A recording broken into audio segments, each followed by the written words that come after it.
Bonjour, everyone. Hi, this is Neshi Lilcott. Welcome to Communications from Home, my weekly live stream show here at Star Nations. And I gotta do one thing here. I always forget this part. Hope this is the right one. There we go. That way he has my name on it. Okay. Yay. Hey, everybody. I'm so glad to be back. Tonight is June 29th and Tuesday, June 29th. And guess what? I wasn't here last week because I was busy resting up so I could get ready to pack up to go camping in the RV. And so tonight I'm back and I'm so glad to be here with you guys. The topic of the show tonight is about our spirit and our brain. And I have to tell you that how this topic came to me, I was busy, just offloading the camper, getting things put away. And I was thinking on Sundays, I haven't even done anything for the show on Tuesday night. So what are we doing? And I'm talking to my team, right? What are we talking about? And it clear as day, like somebody standing right next to me said thalamus. And it's like, thalamus? Wow. Okay. So as I was thinking about it and going, okay, so what about the thalamus? What about the thalamus? I had to go back to and reflect on my recent class that I taught, Journey of Remembering, last week. No, the week before, June 17th through the 20th. And there's some information in there about the brain and about connecting the brain and the heart, right? And there's a piece in there that we talk about the brain, but I don't really go into big detail about what the pituitary, the pineal glands, and the thalamus and the hippocampus and all of that stuff plays into our soul growth, right? So that's what we're talking about tonight. And I have to admit, this is the nerdy part that I just really love about the stuff that I teach and share about. And so I'm hoping you guys will bear with me in the nerdiness tonight. I got to check to make sure we are live. We are. Yay. Good to see that. And by the way, if you wouldn't mind, because I looked at my phone, otherwise I forget. If you wouldn't mind liking and sharing the video, it would really be helpful to share it with other people because it puts us in the logarithm stuff with Facebook. You know how that works. Actually, nobody knows how that works. Okay, so tonight's show, yay, is all about the brain and the spirit. So let's get started. Oh, we got a couple of people here I just want to say hi to. Julie Shumway Hills in the house. Hello, Julie. Good to have you here. Hola, Roberto. ¿Cómo estás? Yo hablo y comparatia. Oh, yeah. I do Spanish, but I'm not fluent with it. Can you tell? Loved and shared. Yay. Thank you, Julie. Thank you so much. I'm so happy. I'm too cool for all. Too cool for all. Oh my God. Well, that is true. That is true. Okay. So here is some good information about our brain and our heart and what the brain has to do with our spiritual growth, right? The question that I asked in the promotion of the show was, I'm going to scroll up to it, make sure I say it the way I wrote it to begin with, is, what does your physical brain have to do with your spirit and spirituality? Yeah. Hopefully that took somebody to pause just a moment and say, what? Some people would say that it has nothing to do with spiritual growth or our spirituality. And others would say it's either we're in our heads too much or not enough, right? And so it's that questioning about, am I out of balance? Am I imbalanced? Am I grounded? Am I not grounded? And it has all to do with that. Now, here's this, is that when our spirit decided that we wanted to have this experience here on earth in a physical body, right? We had to write up our soul contract and figure out what we wanted to learn, how we wanted to learn it, who our parents are going to be, what people or spirits in our soul group were going to be involved in our contract, right? So it sounds like a lot, but as a spirit, I would like to hope that it goes a lot faster than if, as humans, we sit down and try to work it all out and all the outlines and all of that. But in order for us to be here, right, we have to be blessed by the Creator to be here. In other words, our soul contract is approved, stamped with approval, so that we could be here.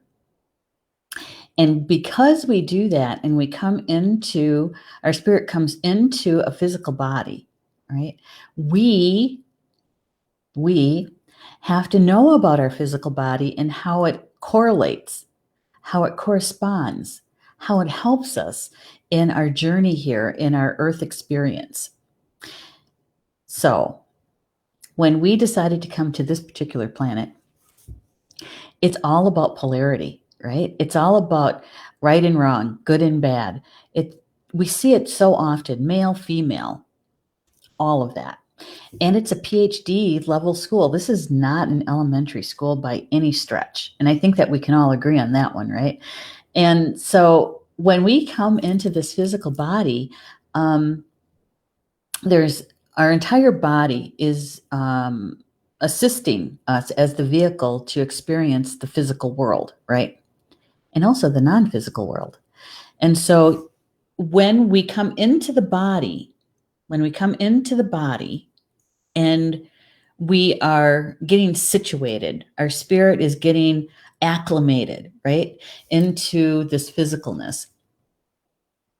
We may, and because I don't know for sure, we may, as a spirit, when we come in, already know all the ins and outs and to's and fro's and all the glands and all the stuff that's going on in this physical body, because it's complicated. Whether you're male or female, we have a complicated body.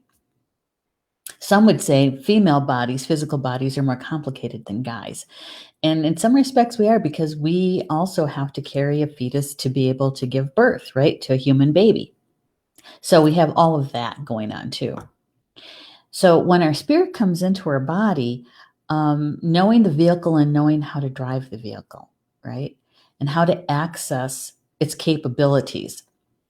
And as the human part, when we have gotten amnesia, when we don't remember our spirit, our soul self leading the way and trying to reconnect, right? Trying to touch, trying to understand our higher selves. And hopefully we're including it all as a whole being rather than bits and pieces. But most of us start out looking at ourselves as bits and pieces. And then we spend a long time trying to pull it all together, right? And so we're going to talk about the brain, because we could spend hours and hours and hours just on the brain alone. So that's why my team wanted me just to focus in on the thalamus and what that is and how it helps us. Okay, so let me say hi to a couple people here first. And that is Jocelyn's here. Hello there, lady. Good to have you here. And look who else is in the house but Kara Plummer. It's good to see you. Oh, it was so good, you guys. So good to meet face to face some of the people that have been longtime listeners in the class, Journey of Remembering, and spend some time together, right? It was so good. It made me happy. I was so happy, Karen. And then there's Rochelle. Hello, Rochelle. What do you mean you can't get me? I'm on your site, blah, blah, blah. Uh-oh. Uh-oh. I hope you can figure it out. Amy's here too. Hello, Amy. Amy and I have known each other for years. Hello, Amy. It's good to have you in the house. Hope you're feeling better. Rob is here, of course. The new age has no use for it. Well, there's some people who would say that, right, Rob? There's some people. Oh, yay, Rochelle's here. She's in the house. Judy's here too. Hello, Judy. Good to have you here. And Clara's here too. She says, hi from West Dallas. Neat topic to hear about. Yes. Clara's one of my Wisconsin peeps. Yeah. Okay. So, and I had to write down some notes because there was so much, right? There's so much. And first of all, when I was considering all of this and how it would go together and how could we share about this in a understandable way, right? So In the Journey of Remembering class, one of the many intentions was to assist the students in remembering the connection between their mind and their heart. That means their thoughts and their emotions, right? So in this class, this particular class that I teach, we do a lot, and I mean a lot of meditation. And in one of the meditations, I forgot to put my phone on do not disturb. Hang on, guys. Let me do that. Otherwise, we're going to get disturbed. We don't want that. Okay. All right. I forgot. Okay, so in this class, it's all about the meditations that we do to connect the mind and the heart. Okay, and in one of the meditations, they're guided meditations. In one of the meditations, I ask the students to imagine what it would be like to be in the center of their head, their physical head. Okay, what would that be like? To be at the center of the head near the pineal gland, which is kind of right in the dead in the center, but the thalamus is actually the dead center. Okay, the very center of your head, your physical head. And I ask them to imagine what it'd be like to be surrounded by the soft tissue of the brain and noticing the harder bone of the skull. Okay.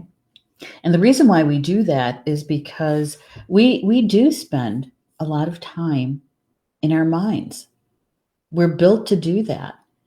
We're remembering. It's part of our journey here is to remember what that balance is between the head and the heart, the connection between the two, right? And so there are some people, yes, and they could be new age spiritual people who spend a lot of their time either, in their hearts or in their emotions, right? I'm thinking about those early days in the 70s, 80s, right? When a lot of it was whispered and secret, and we weren't really talking about it the way we are today, out loud, amongst strangers sometimes. And so when we remember where we're starting out, right? And here's another little piece is that when humanity, when the world fell, right? When we fell at the fall of Atlantis, we fell from our hearts into our minds. And I know that's kind of contradictive, or if it's like we're moving up from our hearts to our minds, and we have spent generations really spending a lot of time in our minds. And it's in recent times, modern times, is that we're asking those philosophical and spiritual questions.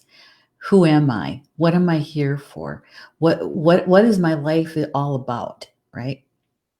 We begin asking those questions. So one of the things that I know that we have spent a great deal of time on as a spiritual group is that we spent a lot of time discussing and reading about the pineal gland and the third eye chakra, right? So I think that we have a relatively good understanding about that.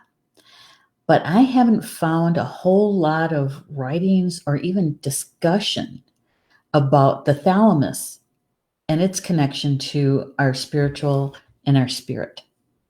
I don't know. Have you guys heard much about the thalamus and your spiritual growth? I'm curious. If you have, please let me know in the comments. Yeah, because I'm always looking. I'm always reading stuff. And so if there's more information, I would love to have it and to be able to digest it, bring it in, right? Okay, here's this. The thalamus, where is it located? We know it's in our head. We know it's in our brain, but where is it? And did you know that the thalamus, the word, it's anthology, it's in the Greek language, and it means the inner chamber. Thalamus means in Greek the inner chamber. Now I sat with that one for a little bit, thinking, huh. And because when I teach about the tiny space of the heart and the sacred space of the heart, we say that it's the holiest place on earth. right? It's interesting that the Greeks would call the thalamus, which is in the center of the brain, the inner chamber.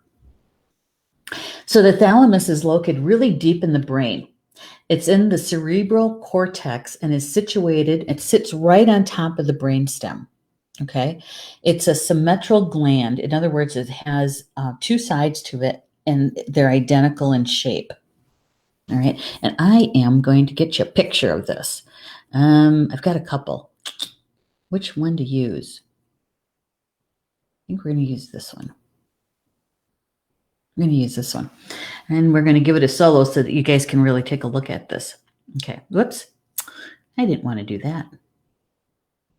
Okay, we're going to do that. And there it is. There we go. And we're going to take off the branding so it doesn't show over that. There we go. All right. So here is the entire brain picture. Okay. I know it's a lot to look at. But here, right in the middle, down, you can see where the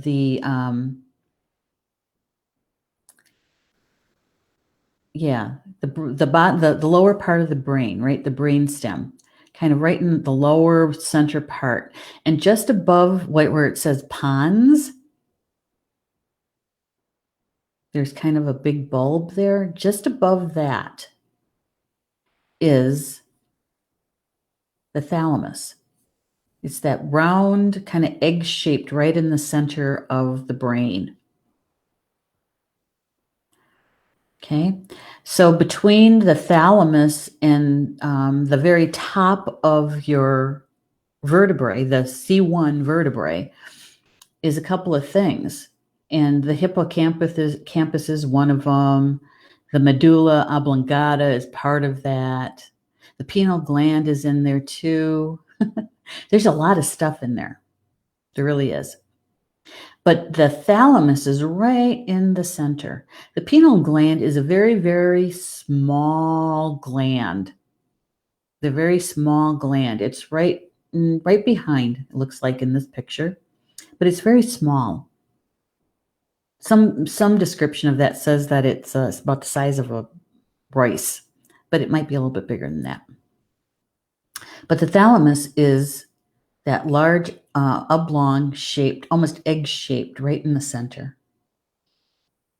Okay. Yeah. And let's see. I have one more that might be a little bit more helpful. All right. So in this picture, you have the thalamus, which is right there in the center. It's kind of got a white dot on it. That white dot is the choroid plexus. No, I'm sorry, not the choroid plexus, but that right there in the center, that oblong piece is the thalamus. That blue dot, tiny little blue dot behind it, and a little bit lower is the pineal gland. Okay. Spinal cord goes up into the medulla or the brain stem, right here in the purple. And the thalamus sits right on top of the brain stem. Interesting, isn't it? Okay, so now you kind of get an idea. Where in the heck is that thalamus? So right at the top of where the brainstem is, in the back of your head, right, just below the occipital bun, you can kind of feel like a little dent there, right? It's sitting right in there, right behind. Honestly, just a little anatomy, just so you guys can get a gist of where is this thalamus and why do we need it, for goodness sake, right? And so the thalamus it's located really deep inside the brain, the physical brain. And its job get this, its job is to process information going to and from the spinal cord into the brain. Okay. And it's kind of like the information hub. So it takes in all the information from the many different senses that we have, our basic senses, the five. It takes it in, right? And then it sends out that information to the different glands and aspects of the brain, because it's kind of digesting it and taking it in, saying, okay, where do you go? And then it sends it to that information to the different parts of the brain that will send it to different parts of our body. And it regulates our sleep cycles, our consciousness, whether we're awake, whether we're alert. And that information that it sends it to the bigger part of the brain, the cerebrum. Okay. And then the thing is that in that, how do I want to say this? In those regulating our sleep cycles, that's a circadian rhythm. Yeah, that's one of the many functions the thalamus does. And it organizes even our subconscious and our conscious information. And some would say that it actually regulates the very survival of our being, of our physicalness.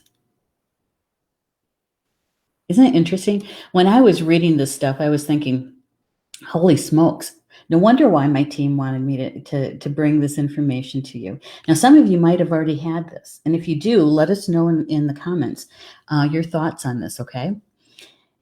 Because it's the conversation. And I wish we were in person, because I love these kinds of conversations about this spiritual information, taking our everyday kind of stuff and even more complex information like this, and seeing how it correlates and corresponds with our spiritual growth.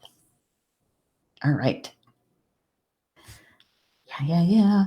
And so Rob is saying, no, he hasn't heard anything about that.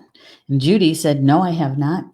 Oh my gosh. Okay. And so Rob says the Greeks likely didn't name it, but Greek is the lingua franca of the Western medicine, which much like Latin is in the legal profession.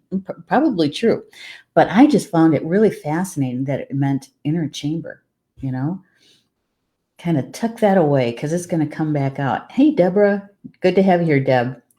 Judy says, I'll have to look it up later. Okay. Rob says, I know very little about neurology, bioneurology. Okay.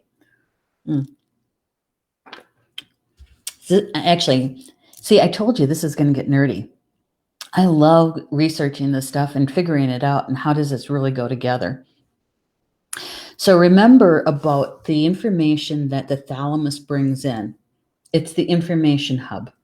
It's taking in all of the information that our eyes, ears, nose, fingertips, right? And all of that comes in to that hub. And it's just information, bits of information. There's no emotions attached to it yet. Literally, it's a sorting.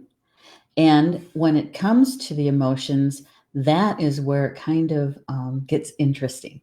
Okay. All right. So, so one of the many functions is that the thalamus does is the circadian rhythm. It maintains consciousness, organizes subconscious information, and regulates the very survival, right? So one of the places that it sends information is to the cerebral cortex. And that part of our brain is responsible for all of our higher order functions, okay? Such as sensations, perception, our memory, how we associate things, thoughts, and even our voluntary physical action, or how our muscles move. Okay, I know. Now, when I was going over all this information, what I was thinking is, we have a very highly created body, physical body, to be the vehicle for our spirit. and how all these intricates work together. It's amazing. And so the spirit or the spirituality of the brain, and the thalamus to be specific, there's one of the key structures in the brain that is physically changed through that changes the thalamus. And many of us have done this and is still doing it or maybe beginning to do it. And that's meditation. It's the one thing that science can say actually changes the thalamus. It's almost like upgrading it, like when we do a software upgrade, kind of like that. Or when we get the newer model kind of thing, right? So the meditation, and why the meditation helps our thalamus is because it's calming. We're not taking in a whole lot of information from our physical world. Even though some of us say that we have this monkey mind and won't shut up kind of thing, and we can't meditate and whatever, right? Even with that, just the fact that we slow down just a little bit, and we might focus on our breath, we might focus on nature, calms us down, right? In my classes, we wear a mask, a mindfold mask that covers our eyes. And I was telling my class, when I first started using it, it actually helped me because it blocks out all of the physical eye stimulation, what comes through our physical eyes, right? And so when we meditate, it calms everything down. And so our thalamus is taking in other information that our body is bringing in, but it's not through all of our basic senses, right?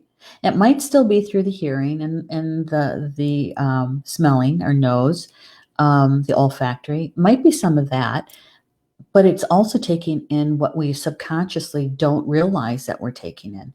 And some of that is coming through our clairs. Yeah. And here's the other thing. It's with the thalamus, it's only taking in information. It's not putting any kind of good, bad, or anything like that on it at all. Okay. It's just taking information and saying, okay, this goes over there, this one goes there, right? And so here's the thing is that it doesn't really discriminate on what we call real or not real, right? Physical, it takes in both the physical and non-physical. It takes in the physical from our physical world, but it also takes in light language, the stuff that we don't see with the naked eye, right? Yeah. So when we go into meditation, we can physically change how our thalamus takes in information. Interesting. I found that fascinating. So the thalamus acts as the relay station for all of the sensory information that flows through the brain and recognizes the different signal input. So both in the physical and the non-physical. Huh. All right. So here's the other thing that the thalamus does, is that when it takes in that information to send it to the other parts of the brain, it will start categorizing what kind of emotion, not feeling, emotion that could be attached to that piece of information. Okay. So the thalamus gives emotional meaning not only to what we take in through our basic senses, but it could be the key to developing our higher senses, which will ultimately expand our concepts of our spirituality, our connection to the Creator. Okay. So what happens is that the feeling that's attached to the emotion, right, that comes later. But the thalamus, what it's going to do is it's going to start categorizing it and sending that information to the different parts of the brain to take that information and do the next thing with it. Okay. Interesting, isn't it? Oh my gosh, there's just so much. All right. Rob is saying someone did name it based on that, but likely much later. Probably, probably. Rochelle said, I thoroughly enjoy learning about the brain. Me too. I do. I think that's why I went into psychology, actually. Julie says, I use my mindfold every morning during my meditation. Oh, good for you, Julie. Yay. Good for you. I still find it helpful after all these years. Yeah. When I'm not home and I'm like in the RV and I'm trying to do a meditation, I use my mindfold too. It kind of helps to block out all that other stuff. All right. So, in the center area of our brain, the thalamus,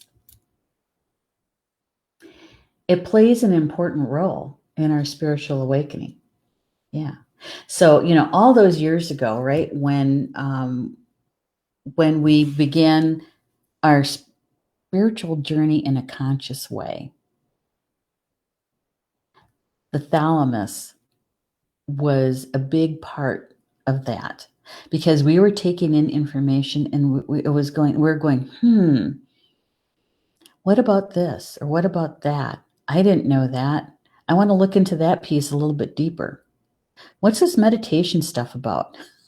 Right? Yeah. And so we start making other decisions. That's about the thalamus being very helpful to us in our spiritual growth. All right. So, oh my gosh, there's so much. All right. So, where the thalamus sits on top of the brainstem is a whole big bundle of nerve fibers. That's where it meets. It's kind of like a confluence. Okay. And in that confluence, there's other glands that reside very close together. So, there's the thalamus right in the center. And then you have the pituitary gland, the hypothalamus, and the pineal gland, and something known as the third ventricle. Now, we're not going to get into all of those, but all of that put together is called something very interesting. It's called the cave of Brahma, Brahma, the cave of Brahma. And I am going to put that, the cave of Brahma, I think that's spelled correctly. I think so. And so that, all those put together is known as the cave of Brahma. So it's a central area of the brain that's associated with, okay, and that is associated with what we call profound insight, spiritual vision, and the higher perceptions and abilities. Okay, all those classes that we take, right? All those times that we're in meditation and we get the nudge from our spiritual teams to go to this class or read that book or, you see, right? Sometimes it doesn't make any sense to us. And it's like, well, okay, I'll take a look at it. And then all of a sudden, something will jump out of that information. And it's like connecting the dots and helps us to understand something in a deeper way. Right? Yep, Cave of Brahma. So here's this. And this is what came to me as I was reading through all this information.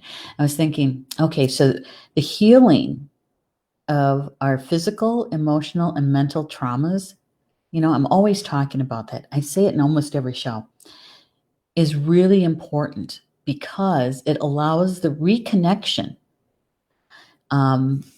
to our, not just to the meanings behind the thalamus, but the thalamus opens up that highway of information, right?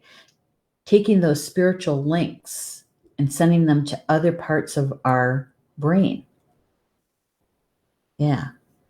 So, we say things like heal an emotional trauma, right? We're healing something that broke our heart.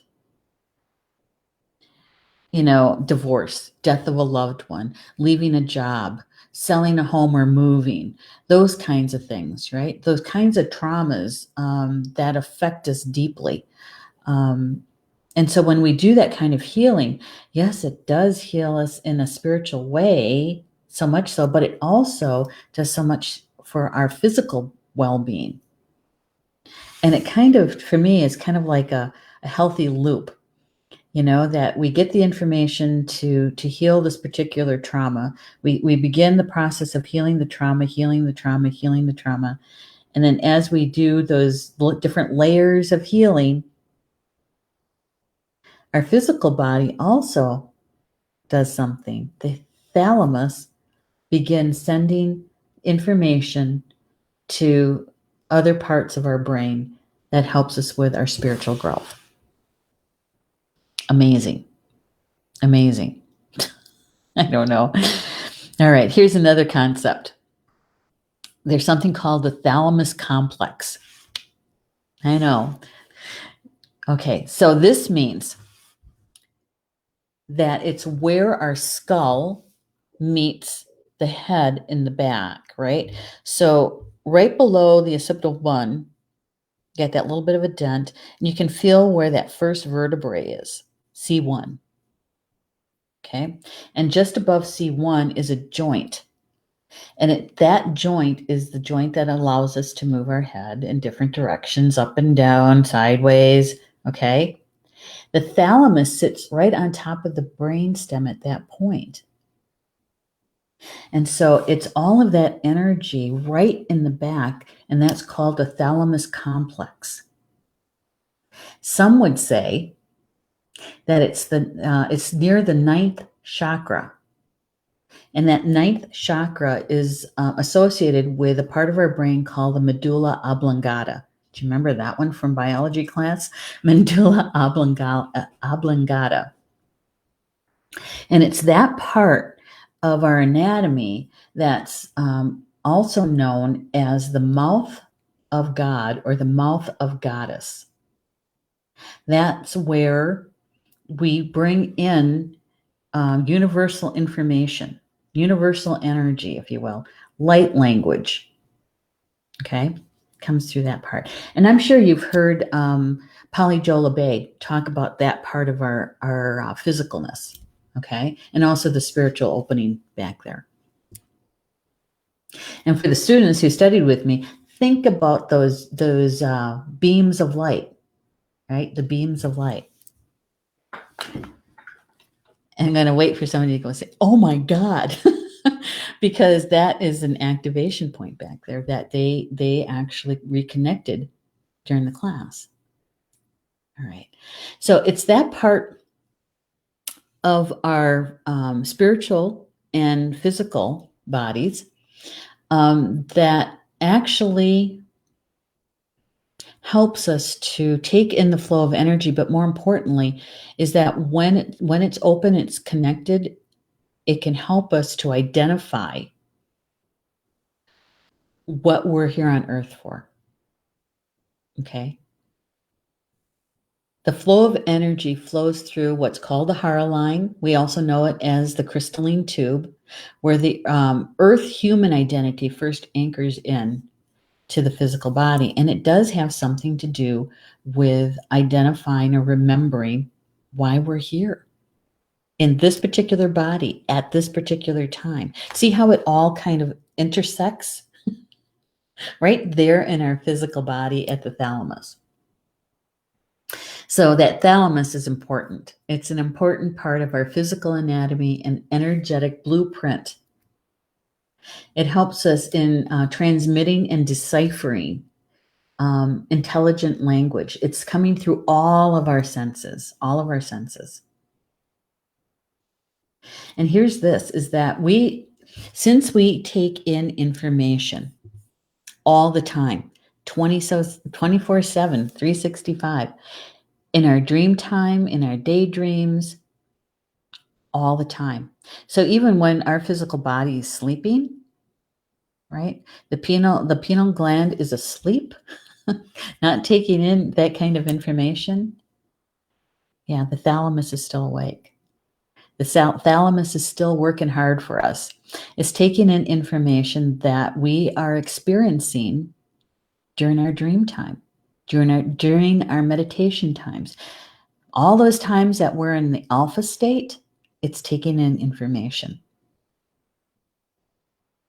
Yeah, talk about mind-blowing. Pun intended, right? So when we're sleeping, our thalamus is still taking in all that information. So go back and remember a dream that you had that you thought, man, that felt so real, right? Like it was really happening, really happening. Our thalamus was taking in all that information and sending it to other parts of our brain. Yeah. And sometimes, sometimes we are in those times of those dreams and we wake up and we're thinking, okay, I got to write that down. And sometimes we do and sometimes we don't, right? We get busy. And sometimes the morning goes by so fast that before we know it, we have to get to work. The telephone rings, you end up talking to somebody. And then we spend part of our day trying to remember that dream.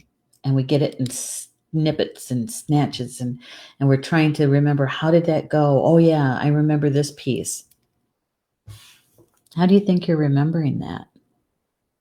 That information went through the thalamus and went to other parts of our brain that does storage of information. So sit with that for a little bit and how your spiritual growth, right? Because, as a spiritual being, our dreams bring us so much information, right? Helps us work out our emotional stuff from the day, yes, but it also brings in information to us from our spiritual teams, from the Creator, giving us information that's needed for our next step, our next experience, or to explain a past experience. Find it fascinating. Fascinating. Okay. Let's see. Look who's in the house. Kimberly's in the house. Hi, Kimberly. Good to have you here. Divine timing. Glad I caught you tonight. Me too, lady. Me too. This is one of the times, Kimberly, I wish that we lived closer together, or maybe jumping on a video chat or something like that and say, look, this is the information I am gathering. And we have had so much information about our spiritual being and our physicalness, like the pineal gland I mentioned earlier. But I don't ever remember having this kind of conversation about the thalamus. Have you? Interesting question. And Rob is saying, is that related to the Indian Brahmas? I'm not 100% sure, but I'm going to say yes. Okay. Because we're talking about chakras. We're talking about chakras. And where did that information come from to us in the West? It came from the East Indies, right? Some of it did. And so I would say yes, but I would have to actually look into that a little bit deeper, Rob. And if you ever do and you come across it, please share it, because that'd be adding to the interest. Clara says, so the thalamus is control center and then goes to other parts of our body so they can take care of the information it's received. Yes.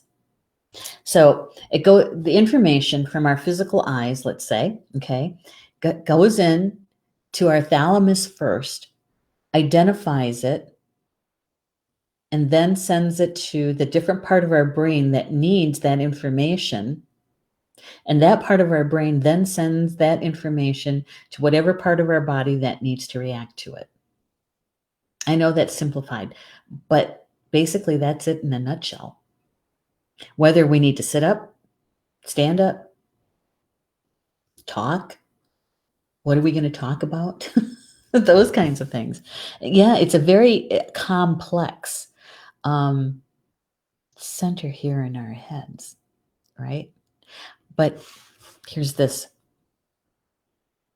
It helps us to understand the importance of remembering the connection between our head and our heart, right? Because part of the information that I teach in the class is about our hearts. And the heart is the very first organ that the body creates in that cell division, the mitosis, okay? And at the 512th cell, And that heart, at one point, that's all we were. Every single one of us was a heart.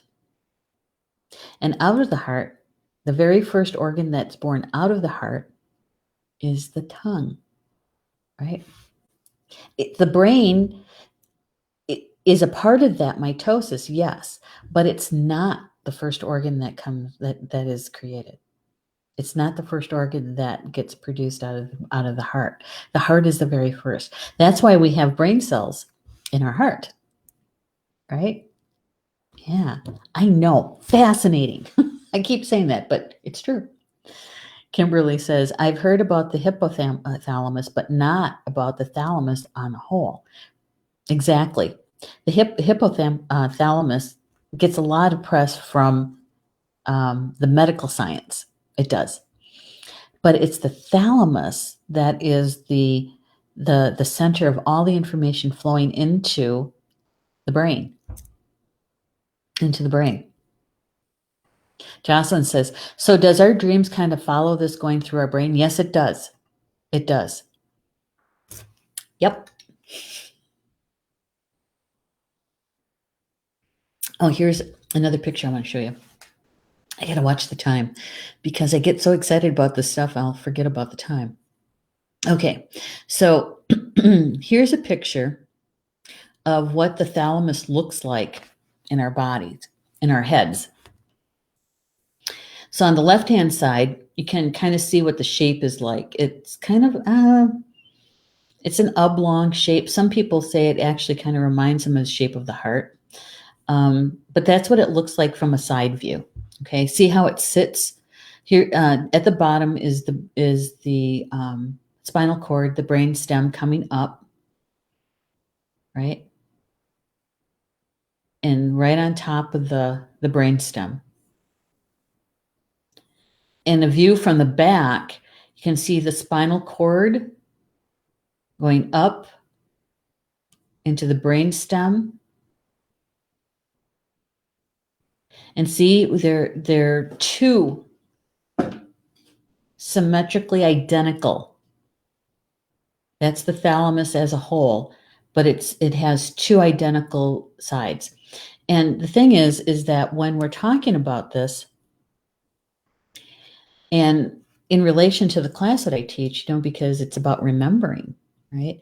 And that we are doing this spiritual growth in an environment, Earth, Grandmother Earth, that is a school of polarity.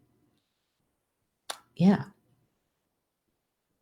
And so we have a very important piece, part of our physical brain, the thalamus, that actually has a left side and a right side. They're identical in shape. They're identical, but they have a left and a right. Okay. But if you noticed, there is a connection between those two lobes, right? Yep. Right at the brainstem.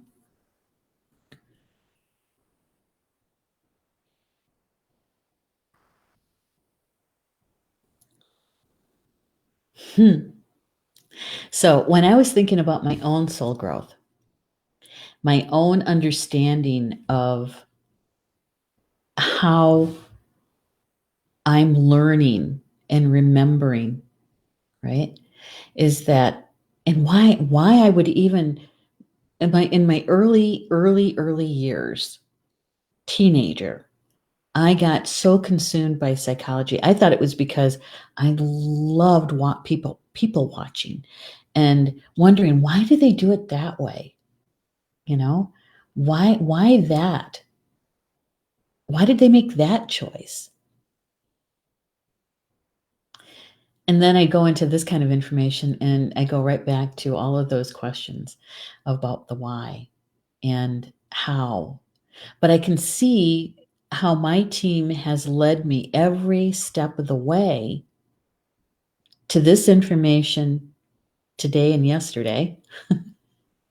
And actually, I started this 20 years ago with the Merkaba and um, yeah, the flower of life information and that whole piece and how they talk about the brain and awakening illuminated heart. And so it's the understanding of this. For me, this is the nerdiness, right?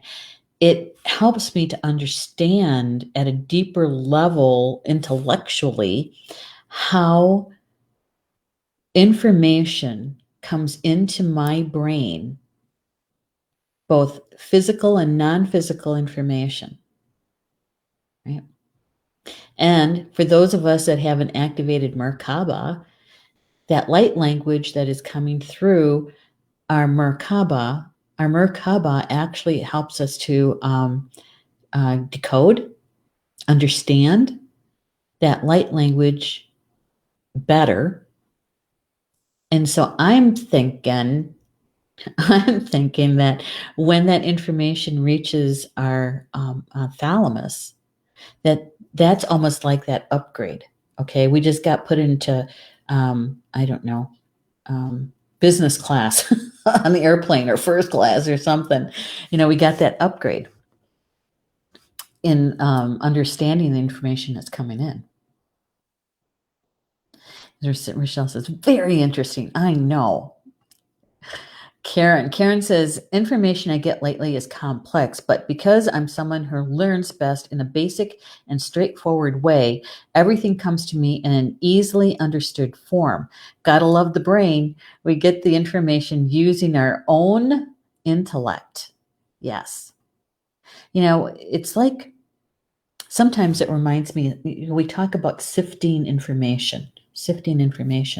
And so when we're sifting, when I think about that, what I see, what I imagine is either like when we're baking and they tell you to sift the flour and you've got that sifter, and it's moving the flour back and forth and making it finer grain, and so it's taking out all the stuff that we don't need, um, so it doesn't end up in the baking, in the cookies or the bread. Or I was also an anthropology minor, and I always wanted to go on a dig. And in archaeology, what they also do is they have a sifter. It's just a screen, right, on a frame, and they put the sand and all the debris in it, and they shake it, and they're shaking it so that they can get all the stuff that they don't want, like the sand, out, and what's left in the screen part, in the frame part, is possible information to whatever they're researching. So in a way, our thalamus does the same thing, right? It's taking in all the information, sorting it out, and then sending that information to where it needs to go in other places in our brain. Is there information that it was left out? Possibly. Maybe, it was kind of like in a spam file or something, because, maybe that part of us wasn't healed enough for us to take it in. And so it's being held there. And then once we're able to heal that part of us in those layers, that information then does come through, and it's like that's our epiphany. That is the aha. Oh my God, I just got that. I don't know why I didn't think about that sooner. Didn't see it sooner. That's just me and my imagination, and how that information could be sitting there without any place to really go. Or maybe it does go there, but it's still sitting there because we don't know what to do with it. So it waits. Some people would call that divine timing. What's wrong with them? I know. I've said that too as I'm watching people. Yeah. I don't know. Don't get me started, Rob. We'll go down that that path way too easily. Deanna says, "Hello, Neshi. Been listening all along." Hi, Deanna. Deanna and I met in person. She was part of the class, and I have to say, Deanna, I still love your laugh. I tell you what, She is so much fun to be around, and listening to her laugh. Yeah, so good. Oh, thank you, Rochelle. Thank you so much. We're at the top of the hour. Can you believe that? So, if you have any questions about this, let me know. Okay, send me a PM or put it in the comments. Make sure you tag me in the comments so I know that your question is there, and I'll do my best. My best to answer. Now, I have to do a little something here. This is one of my favorite covers of our magazine. We have a magazine that's 6 years old. We have a lot of content in those magazines. And you can actually get single issues. I would encourage you to go to our partners called Mag Cloud, and they have all of our past issues there. And go through and just poke around a bit. We have of course, the cover, but on all of magazines, you can take a look at what is the highlighted articles in that particular issue. And yeah, you never know what you're going to find in them. Let me tell you, lots of good stuff. And so, and you can get the magazine print, digital. That's for any smartphone, tablet. You can also get it as a PDF or as a web viewer, which means that you can see it on your screen, but you're not storing it in your hard drive. So these are the past issues of Star Nations magazine. You can visit our partners at MagCloud and take a look. You never know what you're going to find there. Okay. So I want to say thank you to each one of you for being with me this evening and to share information, your thoughts about this topic, about how our brain is actually a partner in our spiritual growth, and to see it as a part of us, an important part of us that sometimes we kind of diss, right? But we need it just as much as we need our hearts and our emotions. We also need our brain. Okay. All right. Thank you for being here with me. I do appreciate it. And we'll see you next week for Communications from Home on Tuesday. What is that? July? What is that? I don't even know. What is that? I'm going to take a look quick because otherwise I will wonder the entire time. Next Tuesday is July 6th. So we'll see you next Tuesday, July 6th for Communications from Home. Same time, same bat channel. And so Bama Mina, that's Potawatomi for until we see each other again. I love you guys.